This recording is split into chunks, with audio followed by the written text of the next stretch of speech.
So the Alrighty. Powder has got like her hands on her head, and then it doesn't go off, and she's like, "What?" And the scene starts to calm down. The final lock is released. The entrance is opened, and like all the characters are smiling, like they've got it. We're good. Got it. And they realize like this thing's working out, and then there's one last tick, and it hits the thing and explodes. Now, where do you even begin with how much you want to praise You this follow fucking this shit, man? explosion a few different ways and two different directions. I imagine that they had stretched out in front of them I think it's 5 or 4 or 5, whatever, but they were like, how do we order these? And it reminds me of how they did in Squid Game, you know, how they ordered the payoffs of each of the dice games. They ordered, like, the first one is the one that's going to be lowest stakes, and then the last one will be likely the highest regards to the main character, and then you sort of try to judge how you should throw it. But the first one is Powder. She gets knocked into what I already assumed at the time was she's got water to fall into, and they play it off as quite peaceful, and she's even really happy to see, like, the colors and stuff.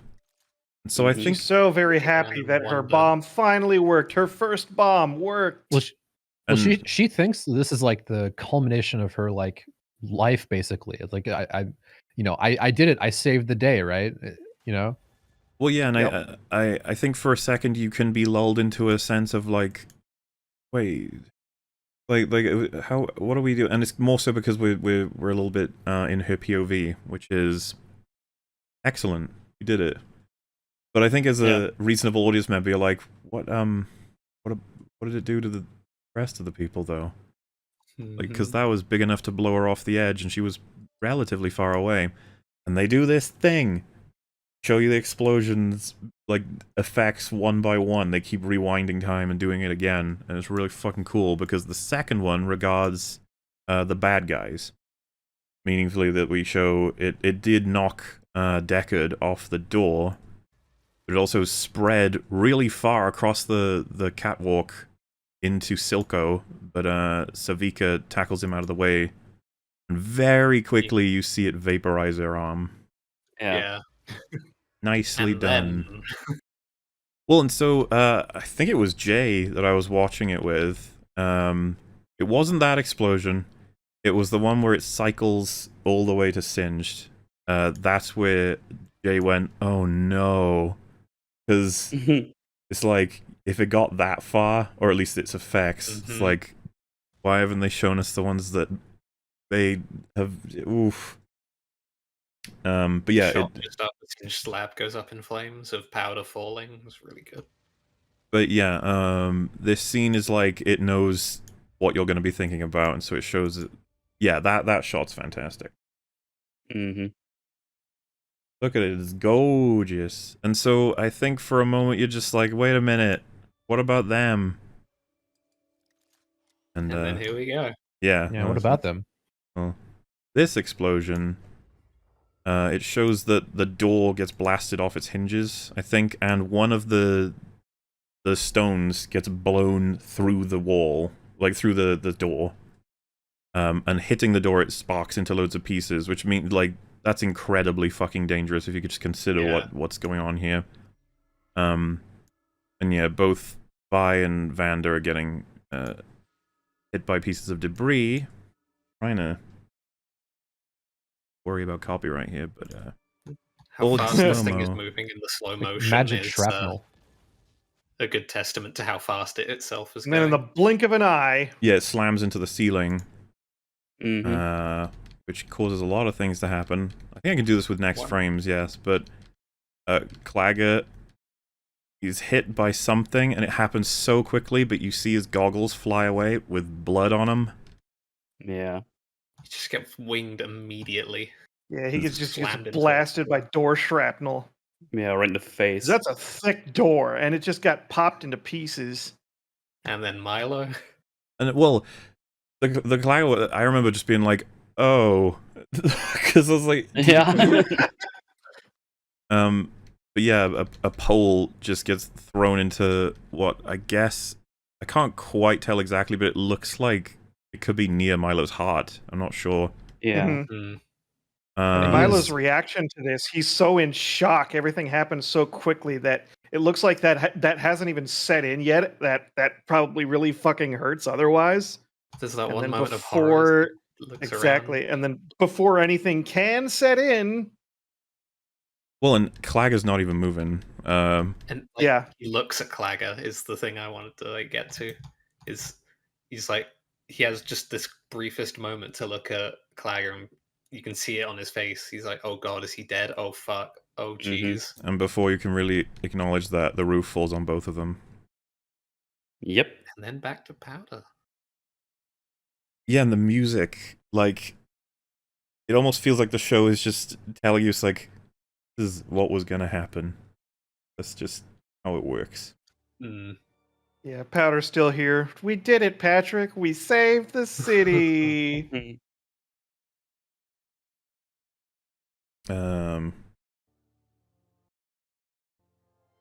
Just how quick and violent it is with Clagger and Milo. I really appreciate that. Yeah, it's absolutely rough. Yeah, they don't get any Talk about- last words or teeth. nothing. There's just bam, dead, bam, dead. Yeah, these two children, one of them just gets winged by debris and killed immediately. The other's impaled by a metal pipe and then has just enough time to see that his friend is dead before they are both crushed by falling debris. Like, Jesus Christ.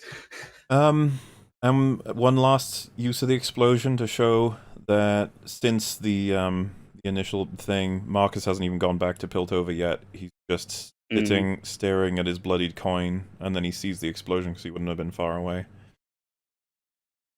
And that's a big explosion. Oh yeah. Yeah. Which There were 3 of those stones involved. look at that thing, fucking hell. But obviously, I think that's going to have been boosted by it like caught Shimmer on fire, or it seemed to react with the Shimmer stuff for Singed. Yeah,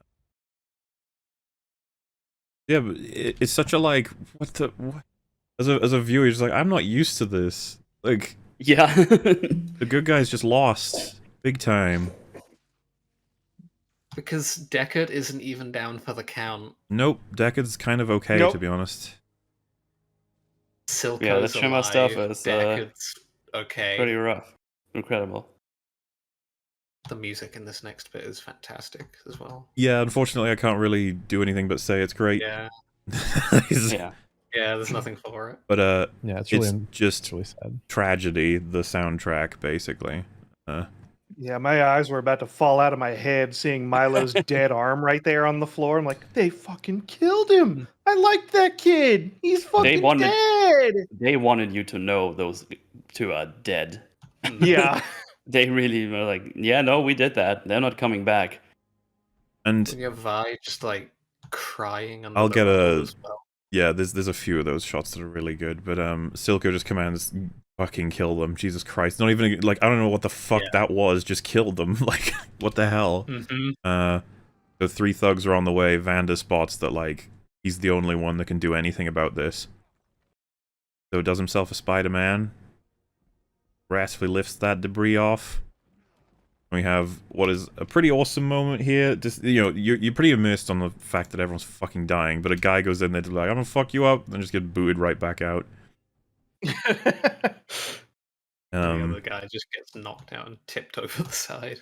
And yeah, Vander's been pretty chill up to this point, but 2 of his what you could call sons were just killed. So you could argue he's probably a little bit unhappy. Mm-hmm. I actually might play the audio on this. Well, but like he just These two. easily beats the 2 thugs. But then he's got to take on Hulkman. And it's a pretty neat like counter sort of hold the arm around, and then the sound he makes when he wants to do his punch. Holy shit. I'll just play it for the audience. Let's just say the passions are raised. Fucking war. Oh, fucking VLC, you're useless. Oh yeah, this It lags the audio, so I gotta figure out how I'm gonna do this now. so good. Not gonna work. You frustrate me, copyright gods. You know what? This'll be after I'll do it. La la la la la la la la. I can't hear anything from the audio. There you go. Okay.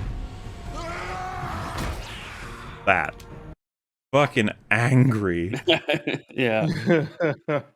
And I suppose it's worth highlighting that when he's doing that, like this could represent like Silco could be in trouble if he loses him, but Silco doesn't seem. Silco's almost like. There he is, like the one that would have fought for Zorn. That's the expression I think that he's giving off. But yeah, Vander's already exhausted and gets headbutt pretty hard by Mr. Hulkman, and picked up, then dropped. But it seems like Vander ain't giving up. Oh well, I guess we'll come back to that in a second. But yep, Vi's slowly trying to. I guess, make her way up, and she's just staring at Milo's arm. Like, ugh. Got express. And then damn, son.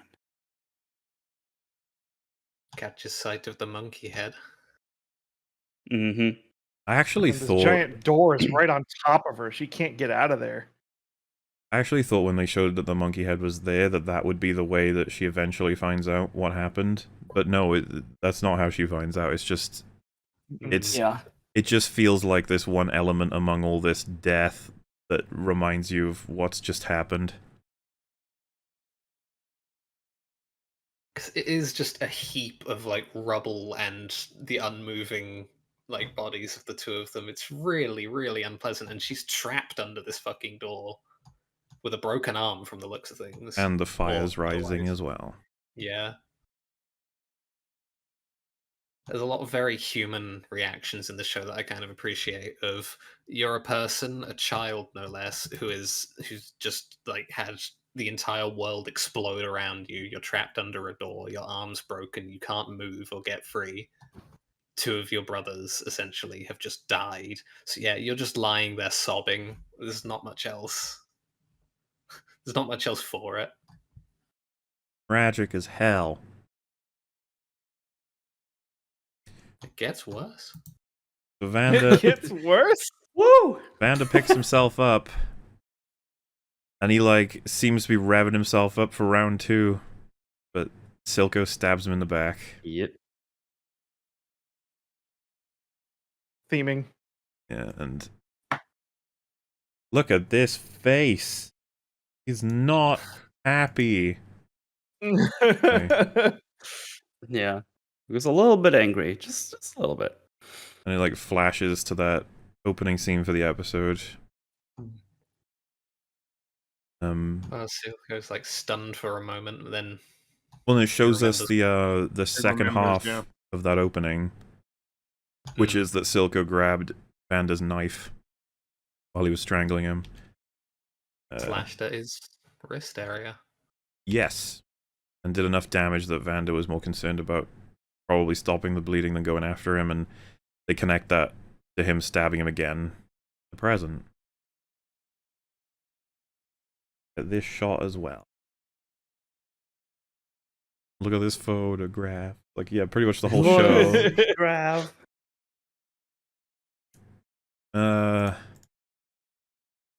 And yeah, Vander eventually loses his drive. Silco just pushes him off the edge. Before saying, I knew you had it in you. Mm-hmm. Yeah, because that was Vander fighting. Specifically here, though, he's fighting for his daughter. Not necessarily for Zorn, but the fight is still there. And Silco says, get the girl. Vander overhears that as he's surrounded by shimmer vials. Which I've seen people say is convenient he dropped on it. What do you guys think?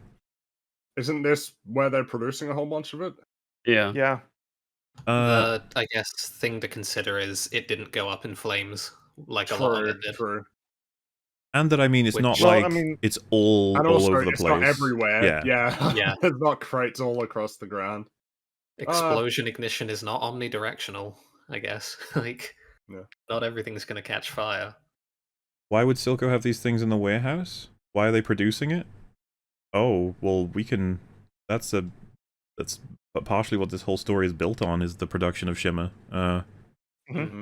Well, I mean, that'll become evident as we go along, I guess. But Vander takes it, and Silco's minion takes the door off Vi in prep to probably kill her. Vander grabs him, and there's no fight. He just crushes him, like his head up to the ceiling or something. It's not quite clear because that's probably going to be the kind of violence. Just slamming him into the doorway, just crushes his head. Yeah, and even Silco looks shocked seeing it happen, but yeah, just doesn't seem to have a much stronger reaction to Shimmer than the other subjects before him. Vander's looking a little wolf-like. Is he? Would you say? He's looking a little bit like if you the Wolf Among Us, that Telltale game, when Big B is like kind of going super crazy, he kind of looks like that, and he's the big bad wolf. Right, I thought you were going to make a Warwick example or something. I don't know. What? But yeah, that's where I thought you were going. I was kind of confused on where you were going with that. He is clearly a Chemtech. Yeah, Fringy, why didn't you use that as an example?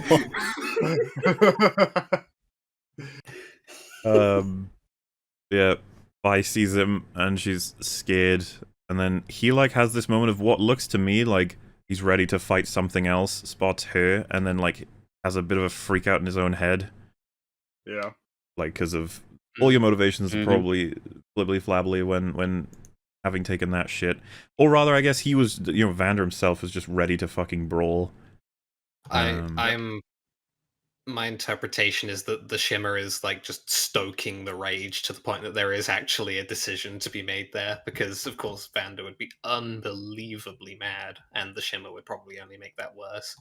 Yeah, he has his chance. He can kill Silco, or because the building is falling apart and there's fire everywhere, he can get Vi out of that situation. He makes the right choice. Yes, he does. Pulls through right to the end. And yeah, particularly intense, that whole scene, especially with the soundtrack. Can't do it justice just talking about it. But my god, it was impressive. They cut back to where Marcus was and he's gone. And then they show us this scene again. But that was Vander's last act, from what we can tell. There's look after Powder. Or I think even his head hitting the floor, they make like a sound that would if you hit like a puddle because of all the blood. Yeah.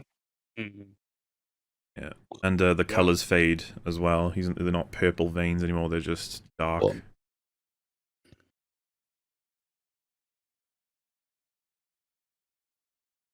Rip Vander, at the very least for the season. I really liked him.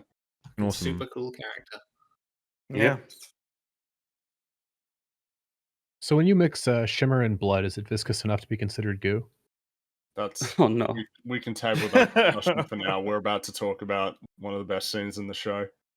I almost feel bad trying to begin talking about it because I'll just be like, gosh, what are you supposed to say? What do you... Stupid fucking copyright. I wish we could just watch this whole scene like from start to finish and just not say a fucking thing. How great would that be? Yeah, but unfortunately, there are people who decide to watch MasterChef in its entirety, so now we're not allowed to just watch one scene in full and then talk about it. I think what I would say is that this was the scene where I basically felt, oh, this is going to be a good show. Like I think it was the point where my confidence in the show rose dramatically. And the main reason why I felt that way is it's like, dude, this was ballsy. The decisions you made here, that the kid does the little explosion to save the day, but it actually makes everything much, much, much worse. And then we're going to meaningfully deal with the consequences of that decision, which is that Vi is very, very angry. Very, very, very angry. And in that fit of rage, she just expresses basically like a raw, like, what the fuck have you done, you idiot? Like, you've destroyed everything. Milo was right, you're a jinx. Because how do you not? You ruin everything. Yeah, and I mean, the fact that Vi punches Powder as well, when I saw that, I'm like, holy shit! Like, oh my god! She fucking hit her. She hit a kid! It's Yeah, this kid that she's been building up for so long, and then she hits her in the face. Her sister punched her while screaming at her as tears are rolling down her eyes and she's covered in blood and dust and dirt. And having a complete breakdown because of the gravity of this situation. And you know, like, as I guess we're skipping ahead like by 10 seconds or something. But it's go for it. Go for it. Gush about some facial animations quickly. Wow. Yeah. I mean, let me just sort of say that's what happens, I guess. Fair enough. So, I mean, it's fine for anybody who's seen it, obviously, but because there are people who have not seen it who have been finding this conversation interesting. I have no idea what that would be like to listen to people talk about a show from start to finish without watching it at all. It must be strange. But hopefully it's working out. We've just reached what you could call the aftermath. Vi is getting up, everyone's fucking dead, and then Powder just pokes herself out in the gap between her and the wall. Again, just the cinematography. It's like, because as an audience member, you're like, no, I don't want to. I can't deal with this. But it's not arbitrary. She's here to celebrate. Her device worked. What? Wants to tell Vi about how excited she is that it finally worked. And that, combined with seeing the monkey head, is confirmation. He's the one that did this. It wasn't even Silco. Yeah, and the way she asks Powder, like, you did this? And then, like, just this look of pure, like, what the fuck did you just do? And then it quickly registers on Powder's face, like, did I fuck up? It registers before Vi even says anything. That's what's so impressive to me. Yeah. Like, in the shot with Powder, like, just after she finishes talking, her expression immediately falls because she can see, oh, this isn't right. Why isn't she happy? Something's gone wrong. Then Vi says, you did this, and Powder, like, there's a nervous glance to the side, and then she looks past Vi down to Vander's body, and her eyes widen like a tiny little bit. It's so fucking good, dude. And then, of course, she glances off to the side, and Clagger's goggles, and we go from there. Yeah, it might be the best scene in the whole show for expressions. They clearly worked their asses off on this one because of how important this scene is. Yeah, this is like as pivotal as it gets. All of the buildups are paying off right here. And I gotta say, like, when I was watching this episode, I found, like, I didn't even realize the stupid position that I was in watching the show. I was basically hunched over my desk with my fist against my mouth and my eyes wide, just like leaned over staring at my fucking monitor. My friend pokes into the room to ask what I want for dinner, and I must have looked like such an idiot.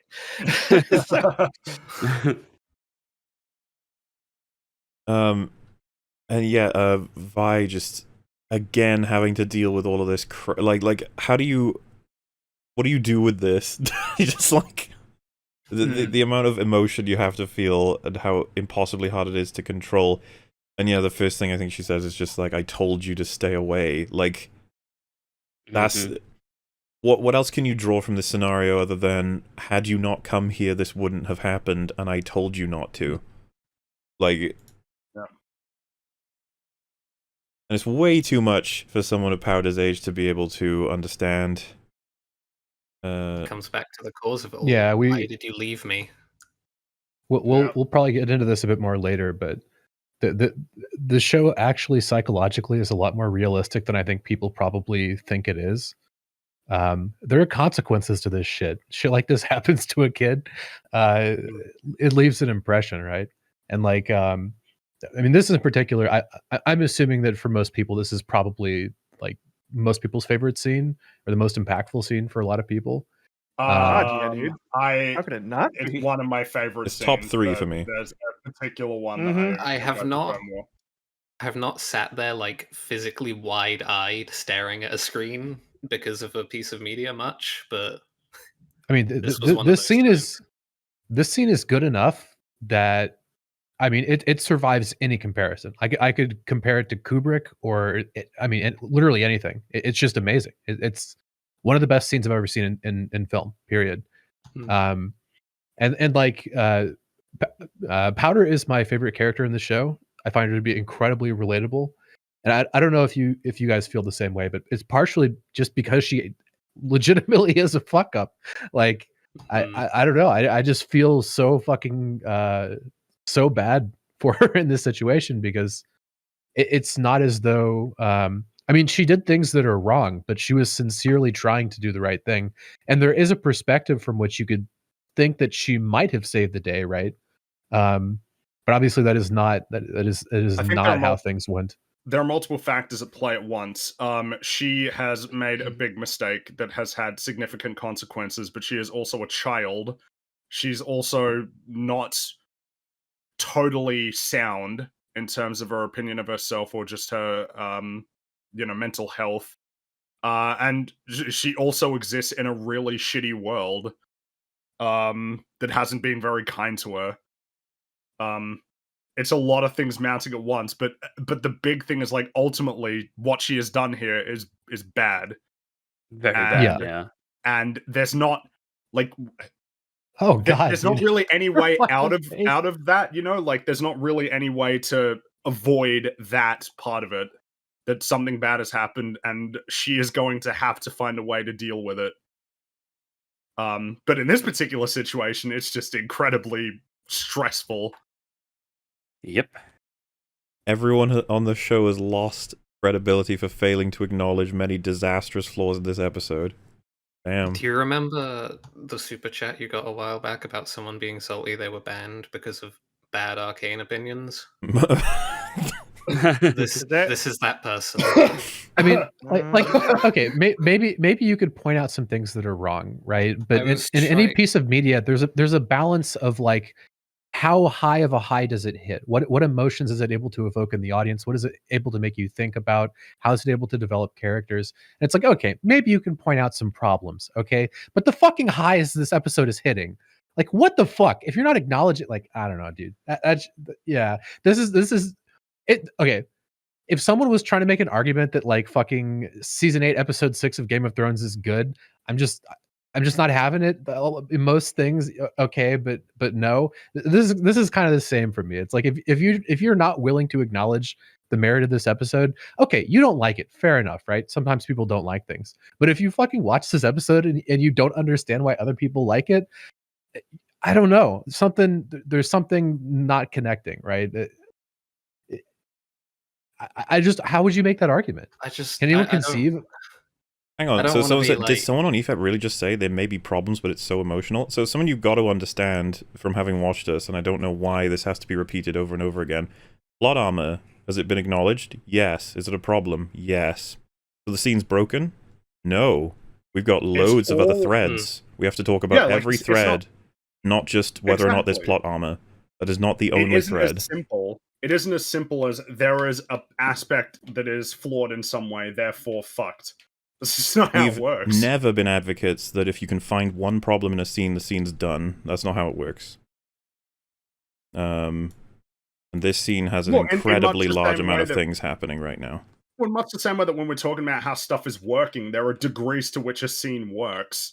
Something can be good, and something can be great, and something can be, like, amazing, depending on the variables at play, how well it's executed. Like, it's not a binary here. Yeah, because good and bad. What causes an event... Totally fine or fucked. So this is a good example, actually. Pretty much everybody, absolutely adores the payoff that Vader chooses his son over the Emperor. But then if someone says, yeah, but the fucking Jabba the Hutt scene at the beginning, man, it made no sense. Like, okay.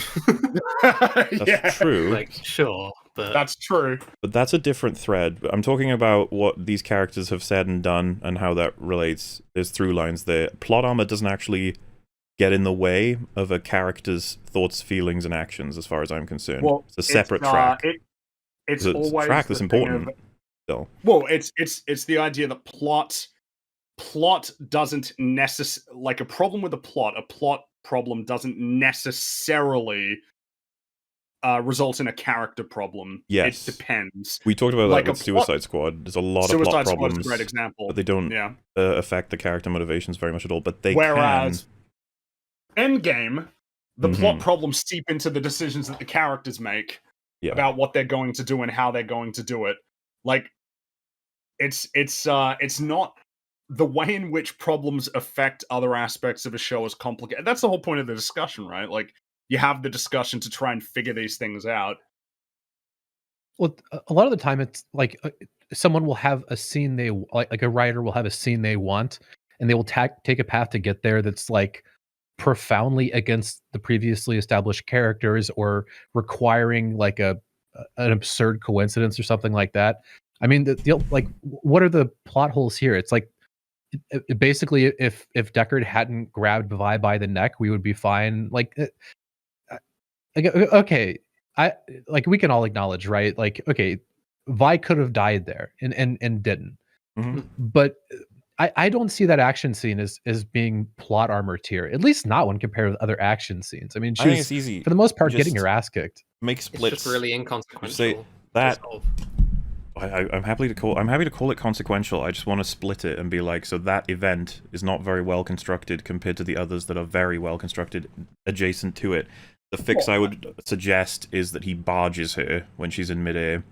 Add a little bit of speed to it as well, so that she doesn't expect it, and she gets flung across, and then realizes there's no fucking way I'm beating this guy. I get it's really impactful to have her grabbed in midair, and I get why they chose to do it. The problem is that I don't think the audience has enough reason to think he wouldn't have killed her there and then. However, that's... I don't understand what... You know, a Mandalorian is shot at, and every single fucking shot out of like 100 hit his armor. It's like, that's one instance every time. However, could that happen in the show and the show still be considered pretty great by me? It's like, actually, yes. Of course. That's what I'm... The thing is, Mando, and Batwoman, and all these other things, they don't have anything happening for character. If anything, it's assassinating somebody or giving the kind of characterization that's like, I don't like droids. I kind of like droids now. Like, what? Incredibly thin. Incredibly thin compared to what we've been doing here, where we've been deliberately building up over the course of 3 episodes and will continue to pay off for the next 6 episodes. A thread about, or just a specific character inner conflict, a path, a journey that's being set up, the flaws all feeding into their actions, and then the consequences and how they feed into it even further. It's just impressive character writing. And I mean, you can cite plot armor, but what does the plot armor have to do with specifically the decisions that the characters are making? Yeah, the character writing to the situation as it arises. Character writing is still present, and to be praised or criticized, irrelevant of the plot armor, but then they're all under the umbrella of writing, storytelling, if you will. Unfortunately, Theo's already mentioned this. This is something that many bigger writers just don't really care about. Even the ones that I love don't really care about plot armor a lot of the time. They just let it go. So we'll highlight it, but we cannot ignore all of the praiseworthy elements of the writing here as well. We can have both. I don't see... We're going to Stannis Baratheon this shit. A good deed doesn't wash out the bad, nor the bad the good. Now... I wouldn't call it a perfect episode, right? But it's doing some amazing stuff, and like the fact that, you know, Vi got grabbed by the neck and didn't die. I don't know. We're reaching some incredible highs in terms of character writing here. Yeah, it feels a little desperate to me, because a lot of the time when you try and bring a show down to like 1 to 3 tier, we've gone over like 1,000 flaws. Meanwhile, with this show, we've highlighted I want to say 5 to 10 compared to how long it's taken us to praise everything that we've found to praise. Continuity is pretty good right now, as far as I'm concerned, for this show. Oh yeah. That's the thing. I don't think I've ever sat down and given a serious analysis to something and not found any flaws. So like, if you're setting the barrier of like, oh well, it's dog shit if I can find an error, well then everything's dog shit. Well, literally everything would be dog shit. Well, there's something to be said though as well about like flaw. It could be that there's a scene where you think you might have been able to do it in a different way that could have yielded better results. Like, it's hard not to think about any story where you can think about minor tweaks that can just be changes. Like, I don't know what it means for something to be perfect as a story, you know? It always feels like there's a discussion to be had about the choices that you didn't make, or things that could have been tweaked or made more expeditious, or could have been expanded. It's I'm not interested in perfection though when we're talking about storytelling. I'm interested in seeing like the highs that you can hit and how well you can avoid the trappings that a lot of other stories can fall into. I mean, in this case, it's just really bold storytelling, like executed very well. Agreed. We are at the point of watching a child have a mental breakdown because they've killed many people they love. Yeah. Yep. That's And rough. Disappointed her sister, her hero. Yeah, and I mean, it's worse than her being ineffective. She is very effective in the complete opposite direction, which is her nightmare, I would argue. Yep. Yeah, I- her first I would be- successful bomb killed her friends. I would be surprised. Yeah. Go for it. I would be surprised if I could find 10 scenes in the history of film that affected me as much as this. Like maybe, Oh, boy. but I praise. don't think so. It doesn't get much better than that. It's pretty fucking good. Yeah, and she's repeated a few times, I told you to stay away, and then she keeps saying, Vi, please. And what's happening here, as far as I'm concerned, is Powder needs someone right now, because she knows what she's done. Needs help. But this is no time to be asking Vi for emotional support. Not gonna get it here. Because Vi herself is currently Could dealing use some with it right too. now. Exactly. Even though, like, the care for Powder is still in there, like, the look of horror on Vi's face as she looks at Powder's blood on her hand after, like, Powder's nose bleeds onto it, and then she compares that to her bloodied knuckles. Dude, every piece, frame, dare I say, I have something to say. This is finally we've done it, everyone. We've reached something that I can do that with. Yay. Punches her down, shocked, scared, and then the desperation. Why did you leave me? If you had me with you the whole time, look at her face. this wouldn't have happened. Why did you leave me? Like, it's like we're drawing it back further and further. The fault is with you for having decided to come here. No, the fault's with you for having not let me come with you. I wouldn't have done this if you had let me come with you. When it's We're just getting like a bit more to a base problem here, aren't we? The abandonment thing is coming back. There's like an irreconcilable conflict that exists, like, present within the souls of the characters, and it's like, if it didn't play out like this, it would have played out some other way. But it's kind of like, a lot of times when you look at really good writing, you can see, like, the seeds of what's going to come in the future absolutely present early on. And I think this is one of those cases. Like, you can see lesser versions of this playing out beforehand. And it just, I don't know, it all fits together perfectly. I think when we talk about really powerful moments in stories, a lot of the time it is the door has been closed. There is no going back. There is only the path forward. There is no return to the normal that we established at the beginning. There is no going back. Like, this is a pivotal. We are progressing from this point onward. The decision cannot be undone. The consequences can't be undone. We have to grapple with them. There's a change. We're moving forward with that change. It's important.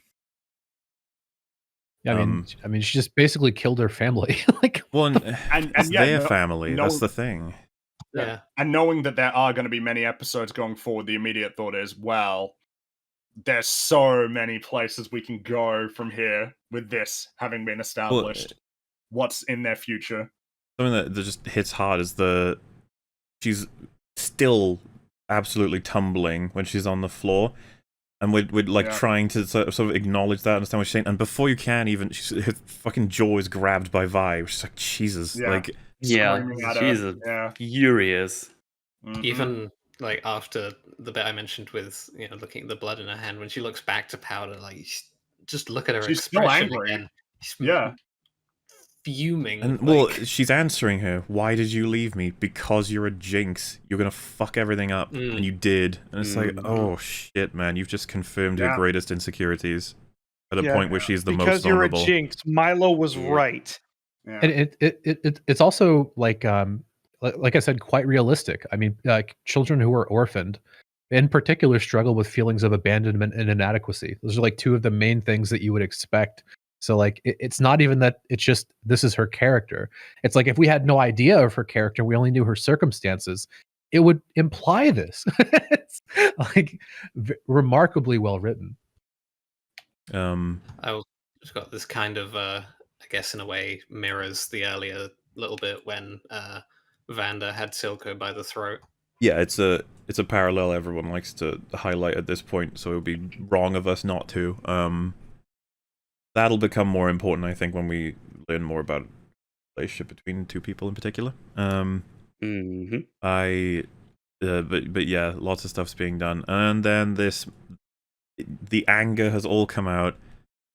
Powder's barely even able to say particular words, and then blood starts coming out of her nose from the punch. Yeah. Which gets on Vi's hand. Just flooding with tears as well, which is enough to make it realize. Hmm.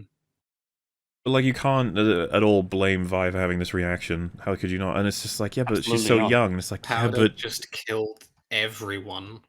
Vi's Yeah, I pretty think- young too, you know? Yeah, Vi's I like- would say. Yeah. when, She's just- I would guess Teenage. Vi's about 13 or 14, and Powder's Yeah. like maybe 9. Something like that.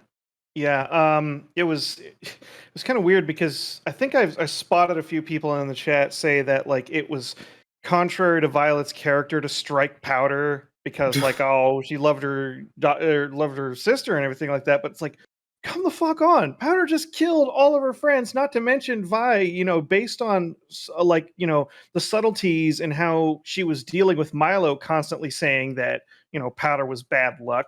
As much as she would like you know shut Milo up, there was also just the part where she wasn't exactly disagreeing with him either, but you know she would just shrug it off because she would just keep trying to boost Powder up. With enough patience, Powder will overcome it.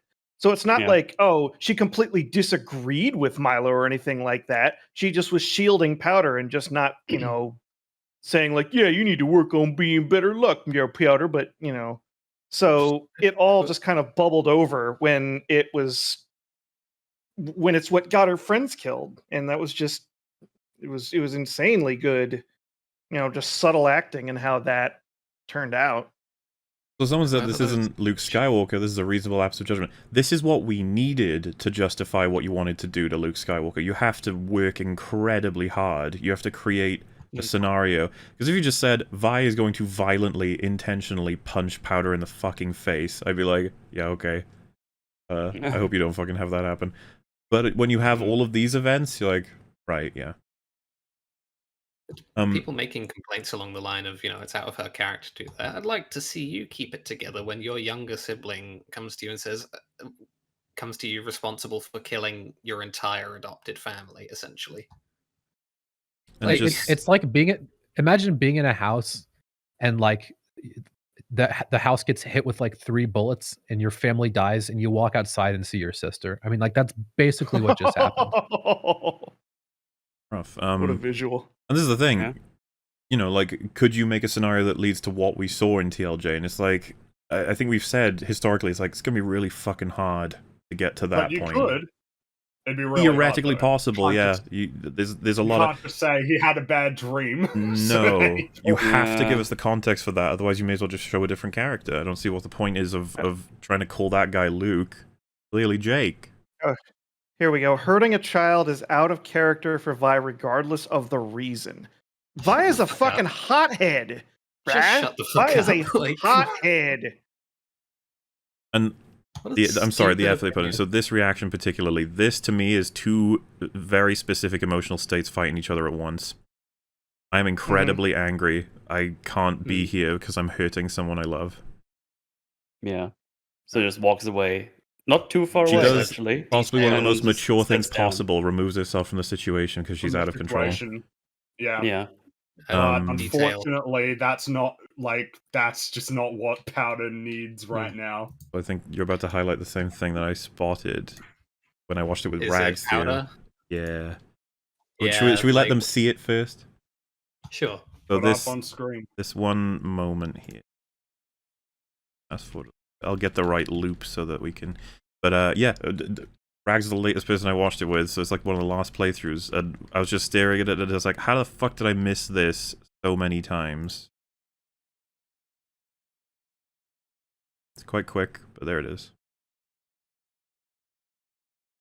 Can you think of what we're gonna highlight? You see it? Goggles? No, but I could see why you might. Biker's goggles. I think that's probably why I might have missed it, because the focus switches to the goggles. Oh, Yeah. it's Powdered Cowers. Powder thinks She she's thinks gonna be Vi's hit gonna again. hit her Oh, again. Yeah. fuck. Oh yeah, she thinks she's gonna get hit again. Yeah, I remember that. That's Um, fucked up, dude. Damn. Yeah. She's begging for her to help her, And she still believes, though, that she could get hit at any moment. You've traumatized the child at that point. Yes. Excellent fucking work. Because that is so easily missed. Just in the background, blurred out while the focus is on the goggles. Also, I do believe that those goggles are on Violet's character in League of Legends. Oh. They are. Yeah. Mm.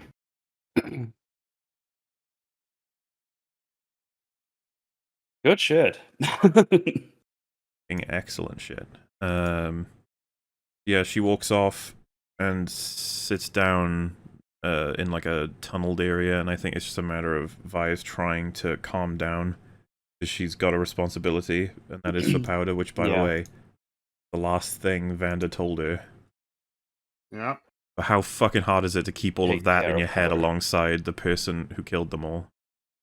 Mm-hmm. Look at that Oh, fucking that image. shot! Look at that that shot! Look at it! Yeah. Oh, God damn. Begging her to come back. yep.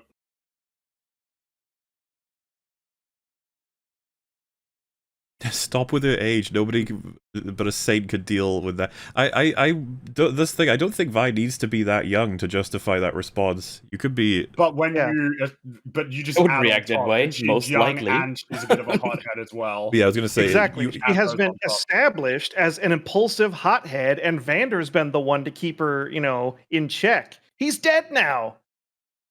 yeah, It's also kind of funny that I was people gonna say are complaining quickly. about plot armor. You don't have to be that age, but you have to consider it because it's a part of the character at this point. Oh, absolutely. Yeah. It's somewhat amusing that people are complaining about plot armor in an episode where, like, basically the most conceivably bad things that could happen all happen. I know. Like half the cast just died. Yeah.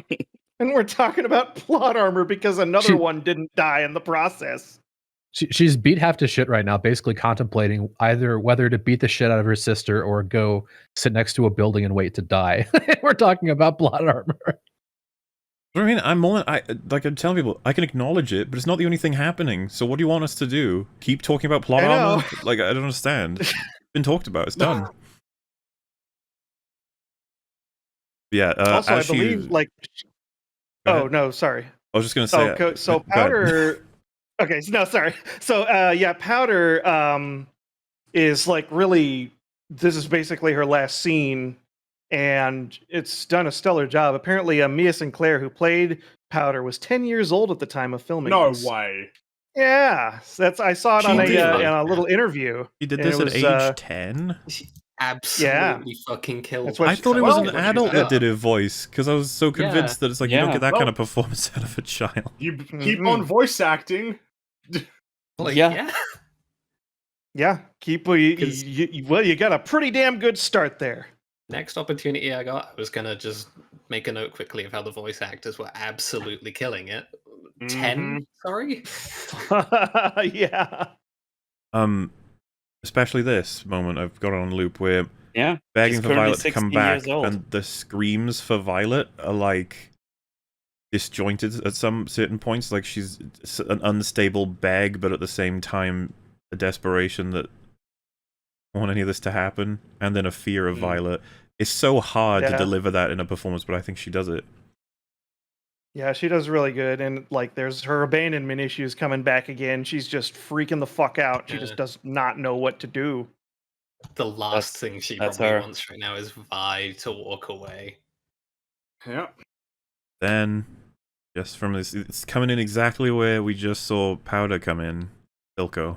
And Silco. There's Silco. Which, again, I don't think this is arbitrary. Of course, he would have wanted to see where Vander blew out the back of the building. But why not go see what happened? Is he dead? Yeah, he's dead. Which, alright, well, we gotta talk about more, because this is... there's more things that happen. We're not done It's yet. going. We're not done yet. Silco finds her, and he's still pretty fucking furious, and he has plenty of reasons to be, considering who he is and what's just happened. He sees Powder just crying her eyes out, and he, like, readies his dagger. Mm-hmm. Because, of course, just like, yeah, fucking kill one of Vander's daughters The form of Sever the revenge. bloodline. Absolutely. Not even just Blew that, up but all my shit. it'll hurt Vander, because I don't even know that he's looked at acknowledged Vander's corpse yet. Mhm. But Violet starts to spot it. Again, look at that fucking imagery. Oh my good old gaggle god. Know what they're doing. Yeah, so despite being absolutely fucking furious with her, enough to hit her, she still clearly loves her because she's about to run straight back to that and stop Silco. Again, it's a matter of she removed herself from the situation because she's in danger of hurting Powder more. She needs time to calm back down. We're talking probably minutes. She would go get her. She's in range of her. She can see her. Marcus is, however, in the area, as we know. And he sees this as an opportunity to save a life. Which isn't hard to... Well, because she's running into certain death here. Yeah, and I'm not gonna need to cite, like, future episodes to justify this. The character clearly feels intense guilt regarding the people who have died with his deal. Marcus, he's a complicated one. That one. And he specifically says, you go over there, they'll kill you. So he's, as far as he's concerned, he's saving her. Yeah. Someone in chat just said for his own credit. I'm not sure. So he's not getting any credit for this. He's not getting anything for this. What does he get out of this?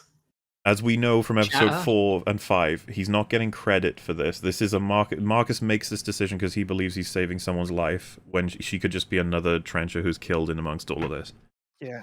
Essentially, he is responsible for a lot of deaths already. Yeah, this is a problem for him. If anything, it's a problem for him, yeah. But Marcus is already now complicated. Not just He's not okay a giant penis. Yeah, he was nothing but a penis up until now, and now he's like... He's actually trying to save a life just out of repentance for the shit that he just caused. Unfortunately, all Powder's gonna know is Vi left, didn't come back. Never came back. He gets the credit of capturing the terrorist who bombed Piltover. Her name and records are scrubbed. I don't think he uses her that way.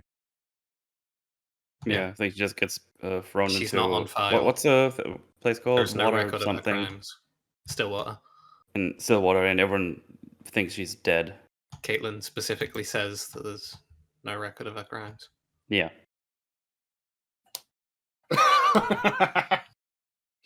What?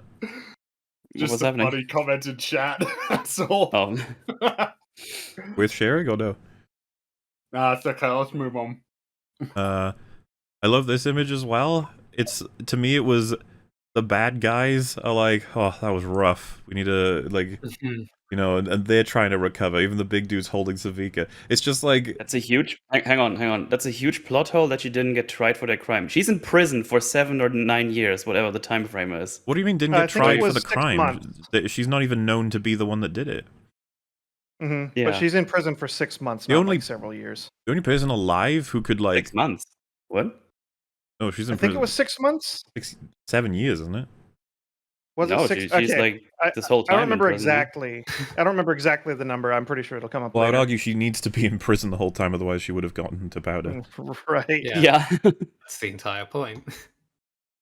Yeah, I don't know. To me, it was just like the bad guys are also licking their wounds like, fuck, that was a nightmare. Like, it's not just for the good guys. Like, the whole thing was a fucking mess. But, yeah. Now they're all pretty curious. Silco hides the knife. And I think, isn't he like, he's a little bit distant at first. He's just like, what's wrong, little girl? Where's your sister? Yeah. Where's your sister? Because I don't have a sister, right? Yeah, she says, she left me. She is not my sister anymore. That's all after and then, the interesting thing. Yeah, she fucking tackles him like, she just has to hug somebody now, and she hugs... Do you need more of an overt example of her abandonment issues? She's literally hugging onto the next person she sees. Yeah. The very next person that spoke to her. Yeah. And all the bad guys are literally like, what is happening? What is going on here? Because, of course... And I really... Bizarre. Good. Just, it's a bizarre scenario, because they know that, like, the plan was to kill this girl. What is happening? She's jumping onto you. Like, what... And even Silco, he's more shocked than ever. He's shocked. And then his expression. And I love the expression on him as he's basically piecing this together. He looks up and sees Vander's corpse nearby, and then looks back to Powder, and then like the words that she says, "She's not my sister anymore," really kind of resonates with him Oh, completely, as he looks back down to her like, "Oh my god, Vander fucking left me and now Vi left her. Oh shit, we're kind of similar in that regard." But rather than resorting to saying, "Oh, we're the same, you and I," or anything like that, No, it's he just done with brings a his look. arms around her Just a very softening of the reluctantly expression. and then hugs her back and says, "It's okay. We'll show them. We'll show them all." Oh yeah, he connects to her immediately, and they even do a thing of like he raises his arm. I don't know if anybody thought for a second he was going to do anything other than put it on her. I was just like, oh yeah, but I guess it's still it's a big decision for him personally to be making, that he's going to take her it in. is a very, very powerful show don't tell thing. People in chat earlier were they took issue with Powder saying that Vi wasn't her sister that quickly. Kind of interesting. I don't have any issue with that, considering the scenario. It's a child who just got abandoned. It's a very deeply in an disturbed child who just went through like the world's most fucked up event. She's in an and she incredibly really does emotionally believe fragile state. She really does believe that Vi has just left, like she's done and she's gone. And yeah, if you keep in mind, it may not have been this enormously sort of philosophically beated out position she holds in this moment, but it certainly is going to be if Vi doesn't turn up within the next day, week, year. Obviously, you can still reach Powder, potentially. This is just... all we're being shown here is that one possibility as a result of these things has happened. And it's such a shock. Like, all of it's such a shock, because you're just like, I don't remember stories doing this. I haven't... and you sort of realize, because I think I said this to Fringy after having watched it with another friend. I was just like, it's making me lament storytelling. This is one of many cool things that we can do. When I say many, I'm talking trillions upon trillions, okay? Like, stories have the potential to do all kinds of stuff that can make us talk about this for days on end. We end up instead... look at all the Disney TV shows that have come out. Fucking hell. I'm trying to think, like, WandaVision. The best moment in that whole show was that one thing that Vision said to Wanda in a flashback. It was like, grief is love persevering, or something like that. You have to talk about that for about 5 minutes. Like, yeah, it's pretty cool. Good line, and it follows from what they've been through and Vision's understanding of humanity, I guess. It's like, anything else? Well, a few bits and pieces here and there. Jokes. An idea that looked kind of cool. And that's like the best one. Fucking Falcon the Winter Soldier is a nightmare. Loki just destroys everything. And then, like, dare I even mention Book of Boba Fett, which is not a story at all. I'm being told to make you play the fade out of the episode, because the way it we're not there fades yet. out is like Silco's eye. Yeah. We're getting it's a good, there. good little bit of imagery, but yeah, we're getting there. Logical. I Just was relaying gonna say, because that skips over... first of all, look at that menacing Silco face when after he puts his both arms around her. Like, it's such a... it's you and me against the fucking world. Yeah. Mm-hmm. And it's the softest we've ever actually seen him before. Like, you're not thinking like, oh, there's some fucking... yeah, the eye. A little bit of foreshadowing there. Mm-hmm. And yeah, that's the last shot of Powder, arguably. Yeah. Mm-hmm. Yeah, the way this show fades out, I'll try and... I guess we'll just play it until it gets to that point with the shield up. This stream's gonna take a while for me to get uploaded again. We are gonna be hit at least with like 3 different things, but I want to save the visuals. There's so much to show. Unlike a lot of the things we've covered necessarily, like a lot of the praise we've had comes from the way things are shown to be. And you remember how we were talking about how the starting tune is like really jarring in its tone and everything like that?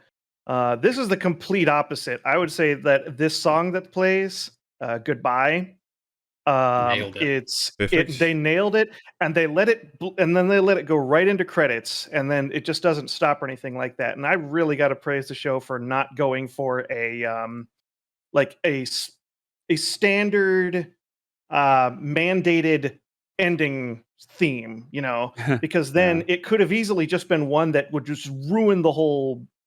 It would ruin the tone here. And I think Full Metal Alchemist had this problem, and I think everybody could remember, like, it was the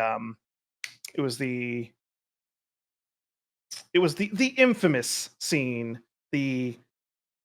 I'm having trouble with it, but what happened was it was the Chimera scene. That's what the Chimera scene. Everybody knows what I'm talking about. The Chimera scene happens. It ends on an extremely like sad note and everything like that, and all of a sudden it kicks in the J-pop. Yeah, it's like, oh Jesus Christ! It was Anime so endings jarring. be like that sometimes. Yeah, Well, it'll happen. Oh. But then here's Arcane not ruining the moment at all. Without spoiling anything, funnily enough, Theo and Fringy both haven't experienced a particular episode of Buffy the way that it's supposed to be, or was intended to be, because I cut the intro out. It is so horrible. It might be the worst example. It's worse than Arcane as far as I'm concerned. It is so fucking rude to play that intro after what's happened. I can only imagine how unbelievable that shit would be. I think rude is the right word. Well, yeah, and offensive, I would probably say. Having the knowledge that even the creator didn't want it there, but legally you got to, so he tried to like work it in. And I'm just like, can you please like change the goddamn track, if anything? Because that show gets really dark as it progresses, but it keeps its goofy fucking intro throughout the whole thing. Yeah. Apparently people like it. I don't know why. They're lying. So anyway. Now, let me propose something radical here. We're almost at 7 hours. We've got Super Chats to deal with, and we're only at episode 3, which I think... part 1. It was true! I think it dovetails nicely to have the first 3 episodes packaged. And some people saying, like, so there's gonna be 3 episodes. It's like, I think we may be able to get through all 6 in a second part. Maybe. I don't know. I would say so. I would say so. It was just, there was so much build up to this point, and it just blew up, you know? I mean, I've really thoroughly... to end up this way. That 7 hours went quick for me. I thoroughly enjoyed talking about this show, because I really do like it. Yes, absolutely. I have like 3 words for this, just quickly. League of Legends. Yeah. This is the League of Legends animated series. I need to like keep reminding myself and others of that because I find it so fucking funny. You know what? I feel like there may be at least 1 or 2 people in chat who'll be like, wait, so you're not going to talk about the rest? Like, I might just watch the show now. We've given you in-depth, hardcore coverage of the... I guess it's not a spoiler to say that's the end of this era. The show skips forward now by... The 7 years? Did everyone... Like 6 or 7 years, yeah. Something like that. You move 7 years forward, which... it's like the reverse TLJ. TLJ skips, or rather the sequel trilogy, they skipped over all of the events we needed to see to understand the future ones. This show basically gives you all of the things you needed to see so that they can skip 7 years, and you can draw on, like, you know what would have filled those gaps for the most part. That's how it works. Hello, you just listened to a segment of the podcast Every Frame a Pause, or EFAP. Hosted by YouTubers Mauler, Rags, and Fringy, and joined by a cycling variety of guests across the internet, they critically analyze media with exhaustive detail while pausing at every single frame. Subscribe to the EFAP channel and catch new episodes on Saturdays, as well as catch their smaller videos reacting to the latest and not-so-greatest movies and TV shows throughout the week. You can also subscribe here to EFAP highlights for the latest shorts, clips, and supercuts, also uploaded throughout the week. Links to all the relevant channels can be found in the description section below, as well as links to their communities on Reddit and Discord. Thanks for watching.